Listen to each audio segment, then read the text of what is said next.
யாழ்ப்பாணம் செம்மணி மனித புதைகுழி சம்பவத்திற்கு நீதி கோரி இடம்பெற்று வரும் நீதியின் ஓலம் 2 போராட்டத்தின் இறுதி நாளான நேற்று ஐநா அலுவலகத்தில் மகஜர் ஒன்று கையளிக்கப்பட்டது. தாயக செயலணியின் ஏற்பாட்டில் நீதியின் ஓலம் 2 போராட்டம் செம்மணி சந்தியில் கடந்த 4 நாட்களாக இடம்பெற்றது.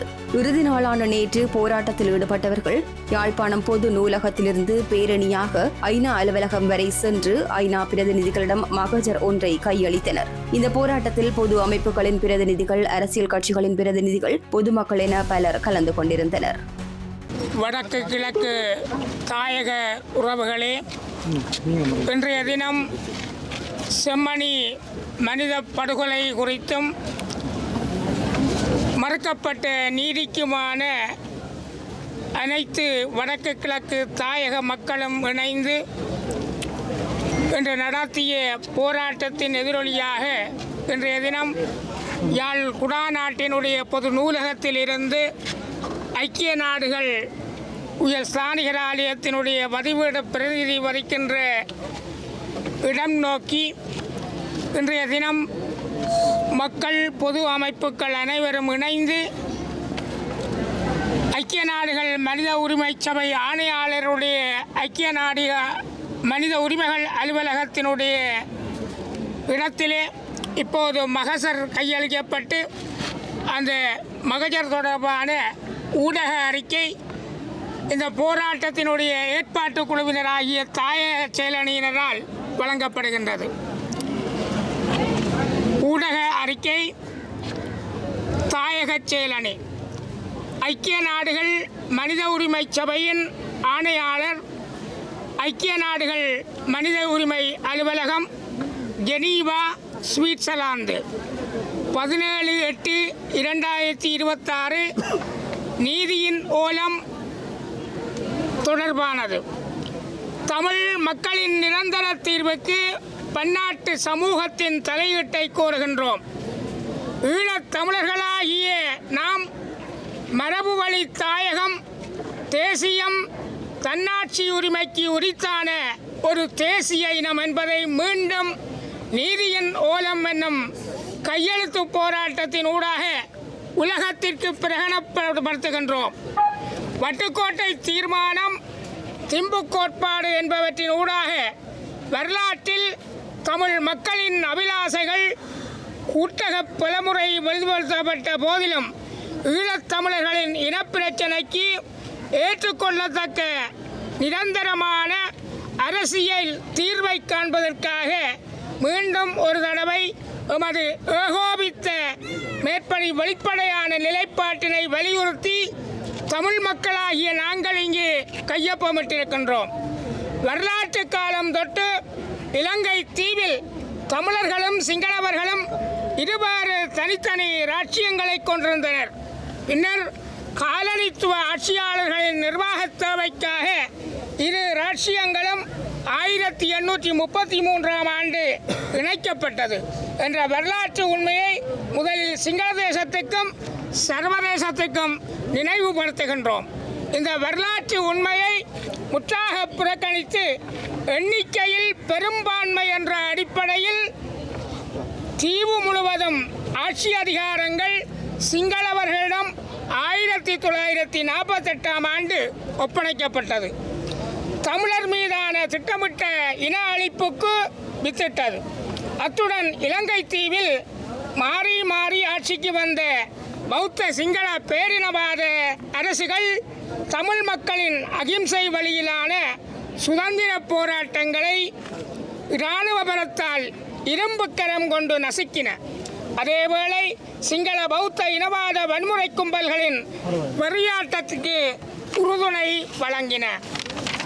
சிங்கள மக்களுக்கு உவந்தளிக்கப்பட்ட பூமியாக இலங்கை தீவை கற்பனைவாதத்தால் புனையப்பட்ட மகாவம்ச சிந்தனையை அடிப்படையாக கொண்டு ஆட்சி செய்து வரும் சிங்கள பௌத்த அரசுகளில் தற்போதைய தேசிய மக்கள் சக்தி என்ற முகமூடி அணிந்துள்ள ஏபிபி அரசும் விதிவிலக்கல்ல. தமிழ் மக்கள் தங்கள் பூர்வீக தாயகத்தில் சுயநிர்ணய உரிமையை அடிப்படையாக கொண்டு இறையாண்மை கொண்ட அரசை மீண்டும் அமைப்பதற்காக 1977ஆம் ஆண்டு வட்டுக்கோட்டை தீர்மானத்திற்கு ஜனநாயக வழியில் தங்கள் சுதந்திர வேட்கையை வெளிப்படுத்தினர். அகிம்சை வேலி போராட்டங்களை இலங்கை அரசு ஆயுத முனையில் அடக்க முற்பட்ட போது தமிழ் மக்களின் ஆயுத வழி போராட்டம் தோற்றம் பெற்றது. வீரியம் பெற்றதோடு தமிழர் தாயகத்தின் 75% நிலப்பரப்பை தமிழர் தலைமை தமது கட்டுப்பாட்டில் வைத்து நிழலரசை நிறுவி ஆட்சி செய்து வந்தார்கள். கடந்த 2009 ஆண்டு முள்ளிவாய்க்காலில் சிங்கள பேரினவாத அரசால் திட்டமிட்ட வகையில் மேற்கொள்ளப்பட்ட இன அழிப்பு யுத்தத்தினால் 1,46,000க்கும் மேற்பட்ட அப்பாவி தமிழ் பொதுமக்கள் கொல்லப்பட்டும் லட்சக்கணக்கானோர் காயங்களுக்கு உள்ளாகியும் உள்ளதோடு நிரந்தர அங்கவீனர்களாகவும் ஆக்கப்பட்டனர். அதேவேளை பல ஆயிரக்கணக்கானோர் கைது செய்யப்பட்டனர். வல்லாதிக்க சக்திகளின் துணை கொண்டு சுதந்திர விடுதலைக்கான ஆயுத போராட்டமும் அழித்தொழிக்கப்பட்டது. தமிழ் மக்களின் தேசிய இனப்பிரச்சனைக்கு தீர்வு வழங்குவதற்கு தமிழர் தாயகத்தை ஒரு தனித்த இறையாண்மையுள்ள தேசமாக ஏற்று தாயகம் தேசியம் தன்னாட்சி அதிகாரம் கொண்ட சுய நிர்ணய உரிமைகளோடு கூடிய அங்கீகரித்தால் மட்டுமே எமது மக்களுக்கான நிரந்தர தீர்வுக்கு வழிகோலும். 2009 ஆண்டு தொடக்கம் இன்று வரை 16 ஆண்டுகளாக மாறி மாறி ஆட்சிக்கு வந்த சிங்கள பேரினவாத அரசுகள் தமிழர்களுக்கான எந்த ஒரு தீர்வையும் முன்வைக்கவில்லை. சர்வதேசத்தின் கவனத்துக்கு இவ்விடயத்தை நாங்கள் கொண்டு வருகின்றோம். அதேவேளை இராணுவம் மற்றும் புலனாய்வு கட்டமைப்புகள் ஊடாக தமிழ் மக்களுக்கு பிரித்தாளப்படுவதோடு தமிழ் மக்கள் தமக்கான சரியான அரசியல் தலைமைகளை உருவாக்க விடாது சூழ்ச்சிகள் அரங்கேற்றப்படுவதை பன்னாட்டு சமூகத்தின் கவனத்துக்கு கொண்டு வருகிறோம். எனவே பின்வரும் விடயங்களை சர்வதேச சமூகத்தின் கண்காணிப்புடன் நடைமுறைப்படுத்துமாறு வேண்டுகின்றோம். தாயகம் தேசியம் சுயநிர்ணய உரிமைகள் அங்கீகரிக்கப்பட வேண்டும். வலிந்து காணாமலாக்கப்பட்ட உறவுகளை தேடும் உரியவர்களுக்கு சர்வதேச நீதி விரைந்து வழங்கப்பட வேண்டும். நீண்ட காலமாக விடுவிக்கப்படாத அனைத்து தமிழ் அரசியல் கைதிகளும் நிபந்தனையின்றி உடனடியாக விடுதலை செய்யப்பட வேண்டும். ஊடகவியலாளர்கள் தமது சுயாதீனமான ஊடகப் பணிகளை முன்னெடுப்பதற்கு அனுமதிக்கப்பட வேண்டும். தமிழர்களை ஒடுக்குவதற்கென்று தற்போதும் நடைமுறையில் உள்ள பயங்கரவாத தடுப்புச் சட்டம் நிகழ்நிலை காப்பு சட்டங்களை உடனடியாக நீக்க வலியுறுத்த வேண்டும். அதேவேளை தமிழ் மக்களின் கருத்துரிமை பேச்சுரிமை வளங்களை அனுபவிக்கும் உரிமை நீதி கோரும் உரிமை நடமாடும் உரிமை ஆகிய உரிமைகளை அங்கீகரிக்க வலியுறுத்த வேண்டும். ஸ்ரீலங்காவின் தொல்பொருள் திணைக்களம் வன ஜீவராசிகள் திணைக்களம் வனவள பாதுகாப்பு திணைக்களம் மகாபலி அபிவிருத்தி திணைக்களம் கடலோர பாதுகாப்பு மற்றும் கடலோர வள மேலாண்மை துறை எனும் போர்வையில் மேற்கொள்ளப்படும் அனைத்து வகையான நில அபகரிப்பு திட்டங்களும் உடனடியாக நிறுத்தப்பட வேண்டும் என்பதோடு ஆக்கிரமிக்கப்பட்டுள்ள எமது மக்களின் நிலங்கள் உரியவர்களிடம் மீள ஒப்படைக்கப்பட வேண்டும். தமிழர் தாயகத்தின் நில ஒருமைப்பாட்டையும் குடிசன விகிதாசாரத்தையும் சிதைக்கும் நோக்கில் திட்டமிட்டு மேற்கொள்ளப்பட்டுள்ள அனைத்து சிங்கள குடியேற்றங்களும் அகற்றப்பட்டு பௌத்தமயமாக்கல் நிறுத்தப்பட வேண்டும். செம்மணி உட்பட அனைத்து மனித புதைகுழிகளும் முழு சர்வதேச நீதி விசாரணைகளோடு கூடிய நிதி DNA பரிசோதனை கார்பன் டேட்டிங் EPR தொழில்நுட்பம் ஆதார சங்கிலி பாதுகாப்பு பாதிக்கப்பட்ட குடும்பங்களின் பங்கேற்பு சாட்சி பாதுகாப்பு மற்றும் OHCHR OSL AP மேற்பார்வையிலான ஆதார பாதுகாப்புடன் சுயாதீன சர்வதேச நீதி மரபியல் விசாரணைக்கு உட்படுத்தப்பட வேண்டும். நிதியின்மை நிபுணத்துவ பற்றாக்குறை அல்லது அரசியல் தலையீடு காரணமாக எந்த விசாரணையும் தாமதிக்கப்படவோ பலவீனப்படுத்தப்படவோ ஆதாரங்கள் மாசுபடுத்தப்படவோ மறைக்கப்படவோ அழிக்கப்படவோ கூடாது. தமிழர் மீது இடம்பெற்ற இனப்படுகொலை, போர்க்குற்றங்கள் மற்றும் மனித தன்மைக்கு எதிரான குற்றங்களில் நம்பகமாக தொடர்புபட்டதாக கூறப்படும் இலங்கை அரசியல், இராணுவ, புலனாய்வு, போலீஸ் மற்றும் நிர்வாக அதிகாரிகளுக்கு எதிராக பயணத் தடைகள், சொத்து முடக்கம் மற்றும் குறிவைத்த தடைகள் அனைத்து நாடுகளாலும் நடைமுறைப்படுத்தப்பட வேண்டும். தமிழர் இன அழிப்பில் பாதிக்கப்பட்டவர்களையும் சாட்சியங்களையும் பாதுகாக்க ஐக்கிய நாடுகள் சபை நடவடிக்கை எடுக்க வேண்டும். தமிழர் இன அழிப்பில் பாதிக்கப்பட்டவர்களையும் சாட்சியங்களையும் பாதுகாப்பதற்கு ஐக்கிய நாடுகள் சபை நடவடிக்கை எடுக்க வேண்டும். எதிர்வரும் செப்டம்பர் மாதம் நடைபெறவுள்ள ஐநா மனித உரிமைகள் பேரவையின் 63வது அமர்வில் ஸ்ரீலங்கா மீது இனப்படுகொலைக்கு வலுவான சர்வதேச விசாரணை எனும் தீர்மானத்தை கொண்டுவர அனைத்து நாடுகளும் வலியுறுத்த வேண்டும். தமிழின படுகொலையை நிகழ்த்தி தொடர்ந்து தமிழர் தாயகத்தை ஆக்கிரமித்து தொடர்ச்சியாக கட்டமைக்கப்பட்ட இனப்படுகொலை செய்து கொண்டிருக்கும் ஸ்ரீலங்கா இராணுவத்தினரை தமிழர் தாயகத்திலிருந்து உடனடியாக அப்புறப்படுத்த வேண்டும்.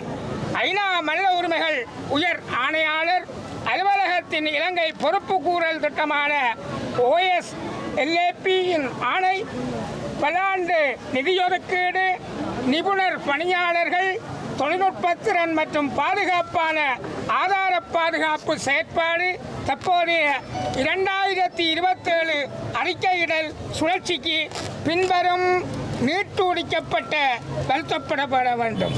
தமிழர்கள் மீது இடம்பெற்ற வலிந்து காணாமலாக்குதல், இனப்படுகொலை, போர்க்குற்றங்கள் மற்றும் மனிதத்தன்மைக்கு எதிரான குற்றங்கள் குறித்து சுயாதீனமான விசாரணைகள் உடனடியாக ஆரம்பிக்க வேண்டும். ஐநா மனித உரிமைகள் பேரவை சிரியாவுக்கான IIM மற்றும் ருவாண்டாவுக்கான ICTR போன்ற சர்வதேச முன்னுதாரணங்களை கருத்தில் கொண்டு இலங்கை தொடர்பாக சுயாதீனமான, பாரபட்சமற்ற மற்றும் சர்வதேச பொறுப்புக்கூறல் பொறிமுறையை உருவாக்க வலியுறுத்த வேண்டும். இப்பொறிமுறை ஆதாரங்களை சேகரித்து, ஒருங்கிணைத்து, பகுப்பாய்வு செய்து, பாதுகாத்து, ஆதாரங்களை சேகரித்து தேசிய வழக்குகளுக்கான வழக்கு கோப்புகளை தயாரிக்க வேண்டும். ஐநா மனித உரிமைகள் பேரவை இலங்கையில் தமிழர் மீது இடம்பெற்ற சர்வதேச குற்றங்களுக்கு பொறுப்பு கூறலை உறுதி செய்ய இலங்கை நிலைமையை ICCக்கு பரிந்துரைக்க ஐநா பாதுகாப்பு கவுன்சிலையும் இலங்கையின் சர்வதேச சட்ட பொறுப்பு குறித்து ICI ஆலோசனை கருத்தை கோர ஐநா பொதுச்சபை மற்றும் பாதுகாப்பு கவுன்சிலையும் வலியுறுத்த வேண்டும். மேலும் இனப்படுகொலை ஒப்பந்தத்தின் ஆர்டிகல் IX கீழ் இலங்கை அரசின் பொறுப்பை சர்வதேச நீதிமன்றத்தின் முன் கொண்டு செல்ல உறுப்பு நாடுகளை வலியுறுத்த வேண்டும்.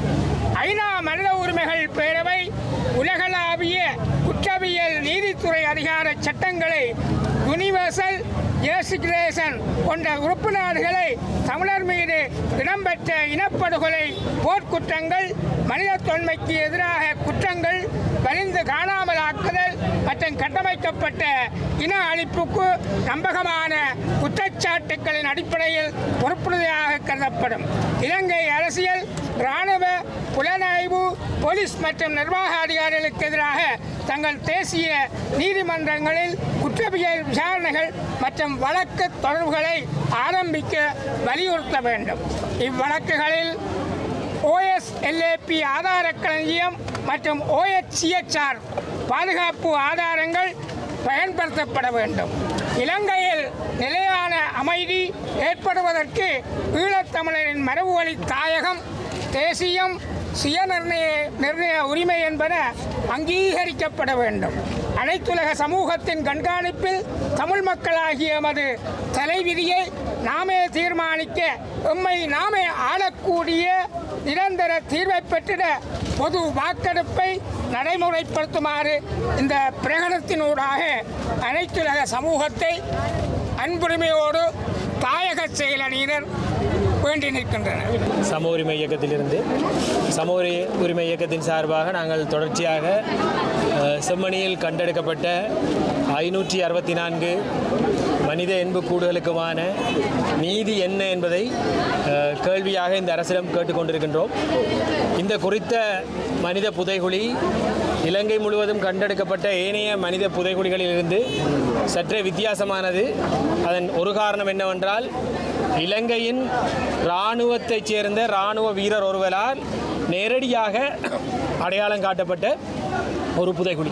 குறித்த இராணுவ வீரர் தெரிவித்த கருத்தின்படி 500 to 600 பேர் வரை அவர்களின் பிரிவினரால் இங்கு கொன்று புதைக்கப்பட்டிருக்கின்றார்கள் என்பது அவரது கருத்து. இன்று அது உண்மையாகி இருக்கின்றது. எனவே நேரடி சாட்சி, அதுவும் இராணுவத்தைச் சேர்ந்த ஒருவரின் சாட்சி இருக்கின்ற ஒரு விடயத்திற்கு இன்று வரை எந்தவித போதிய விசாரணைகளும் மேற்கொள்ளாமல் ஒவ்வொரு அரசும் தங்களை ஒரு கண்டுகொள்ளாத ஒரு தனமும், நீதி வழங்க வேண்டாம் என்ற ஒரு நினைப்பும், அல்லது இந்த விடயம் நடந்துவிட்டது இதை பற்றி பேச வேண்டாம் என்ற ஒரு சிந்தனையும் தான் அவர்களுக்கு இருக்கின்றது. இது ஒரு மனித பேரவலம். உலகத்தில் இப்படியான விடயங்கள் இதற்கு முன்னரெல்லாம் இடம்பெற்றிருக்கின்றது. ஆனால் அதிலிருந்து ஒவ்வொரு சமூகம் எப்படி முன்னோக்கி போயிருக்கின்றது என்றால், நடந்த விடயத்தை ஒத்துக்கொண்டு அதற்கான பொறுப்பை ஏற்றுக்கொண்டு பொறுப்புக்கூறல் கடமையை நிறைவேற்றி உரிய குற்றம் சாட்டப்பட்டவர்கள் மீது குற்றத்தை நிரூபித்து அவர்களுக்கு தண்டனை வாங்கி கொடுத்திருக்கின்றார்கள். ஆனால் இலங்கையை பொறுத்தவரையில் குறித்த குற்றம் சாட்டப்பட்ட தரப்பினர் இலங்கை அரசாங்கமாகவே ஒவ்வொரு தடவையும் இருப்பதனால் அரசு தங்களை காத்துக் கொள்கின்றது. இங்கு வருகின்ற ஜனாதிபதி பதவியினூடாக முப்படை தளபதியாக இருக்கின்றார். எனவே முப்படை தளபதி தனக்கு கீழ் இருக்கும் படையினரை காத்து கொண்டு தான் இருக்கின்றார். அது மிகவும் பிழையானது. சோமரத்ன ராஜபக்சவினுடைய கருத்தின்படி இந்த குற்றத்தை இழைத்தவர்கள் இன்று பல உயர் பதவிகளில் இருக்கின்றார்கள். அவர்களை அடையாளம் கண்டு அவர்களிடம் மேலதிக விசாரணைகள் நடத்தப்பட வேண்டும், நீதி பெற்றுக் கொடுக்கப்பட வேண்டும். வலிந்து காணாமலாக்கப்பட்டு அவர்களுக்காக போராடுகின்ற வீதியில் நிற்கின்ற எங்களுடைய தாய்மாருக்கு உரிய பதிலாவது வழங்கப்பட வேண்டும். அவர்களுக்குரிய நீதி நிலைநாட்டப்பட வேண்டும். அவர்களது போராட்டத்திற்கான வெற்றி அல்லது அவர்கள் போராட்டத்திற்கான கண்ணீருடனான முடிவென்பதாவது எட்டப்பட வேண்டும். எனவே அதற்கான ஒரு நோக்கம் கூட குறைந்தபட்சம் மக்கள் நம்பிக்கை வைத்த இந்த அரசிடம் கூட இல்லை. எனவே சரியான எந்த பொறிமுறையையும் கையாளாமல் தமிழ் மக்கள் மீது நிகழ்த்தப்பட்ட ஒரு பேரவலத்தை, ஒரு இனப்படுகொலையை தொடர்ச்சியாக மறைத்து நடக்கவில்லை என்பது போல், அல்லது உயிர்கள் போனால் பரவாயில்லை என்பது போல் நடப்பது மிகவும் பிழையானது. இதில் விடுதலை புலிகள் இராணுவம் என்ற ஒப்பீடுகள் எல்லாம் சிங்கள மக்கள் செய்து கொண்டிருக்கின்றார்கள். நாங்கள் மற்ற பக்கத்தை பற்றி பேசுவதை விடுத்து ஒரே ஒரு உண்மையை சிங்கள மக்கள் புரிந்து கொள்ள வேண்டும். இராணுவம் என்பது இலங்கையில் இருக்க அனைத்து மக்களுக்கான பொறுப்பை ஏற்க வேண்டிய ஒரு ஆயுத பிரிவு. அது வெறுமனே சிங்கள மக்களுக்காக உருவாக்கப்பட்டது அல்ல. ஆனால் மாறாக இலங்கை இராணுவம் தமிழ் மக்களை கொத்து கொத்தாக கொன்று குவித்திருக்கின்றது. உலகத்தில் ஒரு நாட்டு இராணுவம் தங்களது சொந்த மக்களை இவ்வளவு தூரம் கொடுமைப்படுத்தி கொண்டிருக்கின்றது என்றால் அதில் இலங்கை இராணுவம் மிக முக்கியமான. எனவே இப்படியான ஒரு விடயத்தை நிகழ்த்திவிட்டு சர்வசாதாரணமாக அவர்கள் இருந்துவிட முடியாது. இந்த வீதியில் நாங்கள் அலைகின்றதும், இந்த வெயிலுக்குள் நாங்கள் வெந்து சாவதும் ஒன்றே ஒன்றுக்குத்தான், இந்த நீதி கிடைக்க வேண்டும். எதிர்கால சந்ததியினர் மீது இப்படியான ஒரு நிகழ்வு இடம்பெறக்கூடாது. நான் கொழும்பிலே காணாமலாக்கப்பட்ட சகோதரருடைய ஒரு நிகழ்வில் கலந்து கொள்ளும் பொழுது ஒரு சிங்கள சகோதரர் கூறினார், இன்று கடந்த 10-15 வருடங்களாக ஒருவர் கூட காணாமலாக்கப்படவில்லை. அதற்கு ஒரே காரணம்தான் வடக்கிலே இடம்பெற்றுக் கொண்டிருக்கின்ற இந்த தாய்மாரினுடைய போராட்டம். அந்த போராட்டத்தினுடைய வலிமைதான் இந்த காணாமல் ஆக்கப்படுதல் என்றதை நிறுத்தி இருக்கின்றது. இது எவ்வளவு தூரம் உண்மையானது. எனவே இந்த போராட்டத்தினுடைய வலிமை, போராட்டத்தினுடைய பின்னணி, அது எதிர்காலத்துக்கு சொல்லுகின்ற செய்தி அத்தனையையும் மக்கள் புரிந்து கொள்ள வேண்டும். மக்கள் இது தங்களுக்கான போராட்டம் என்பதை உணர்ந்து இதில் பங்கெடுக்க வேண்டும். அரசியல் வேறுபாடுகளை களைந்து தங்களுடைய உரிமைக்காக ஒன்றுபட வேண்டும். இந்த நீதியை நாம் வென்றெடுத்தே தீர வேண்டும் என்று கூறிக்கொள்கின்றேன். நன்றி.